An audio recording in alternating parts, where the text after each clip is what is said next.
मुझे मालूम है तालीम बहुत ज़रूरी है, लेकिन बेटा उससे ज़्यादा आपको अपनी शख्सियत पर काम करना है बड़ा इंसान बनने के लिए। वो कैसे बाबा जी?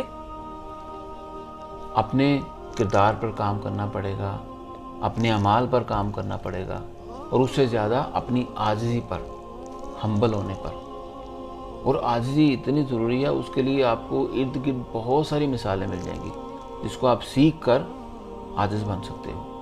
मिसाल के तौर पर ये देखो, ये पौधा है ना, आपको अपने इर्द गिर्द माहौल में दरख्त मिलेंगे मुख्तलिफ़ हाइट के, छोटे बड़े चौड़े। अब जितना लंबा दरख्त होता है उतनी गहरी उसकी जड़ें होती हैं जी। और जितना चौड़ा होता है उतनी उसकी चौड़ी जड़ें होती हैं। जितना छोटा होता है उतनी छोटी होती हैं। अब जो बिल्डिंग्स बड़ी बड़ी बनती हैं वो दरख्तों से आइडिया लेके बनाई गई होती हैं। जितनी बड़ी बिल्डिंग बनानी है उसको खड़ा रखने के लिए उतनी गहरी उसकी बुनियाद बनानी पड़ेगी, मजबूत। और अगर आप इंसानों की ज़िंदगी की बात करते हो, उसके किरदार की, वो भी इसी से सीख सकते हैं। मतलब जितना इंसान हम्बल होगा, जितना डाउन टू अर्थ होगा, मतलब ज़मीन के अंदर होगा, जितना आजिज़ होगा जी। उतना उसका लंबा कद होगा। कद का मतलब किरदार।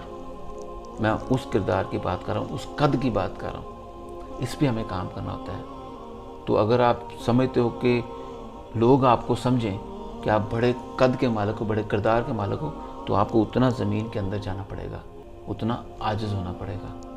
जी। ये है किरदार पे काम करना।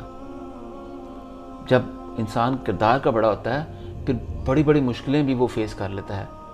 नहीं तो पौधों की तरह जो छोटे पौधे होते हैं जिनकी जड़ें ज़मीन के अंदर नहीं होती या छोटी होती हैं, वो छोटे मोटे आंधी तूफान के साथ गिर जाती हैं। तो क्या ज़रूरी है? किरदार। जी बाबा जी। पढ़ाई ज़रूरी है लेकिन किरदार सबसे ज़्यादा ज़रूरी है, और जी। आजिज़ी उससे भी ज़्यादा ज़रूरी है। जी बाबा जी।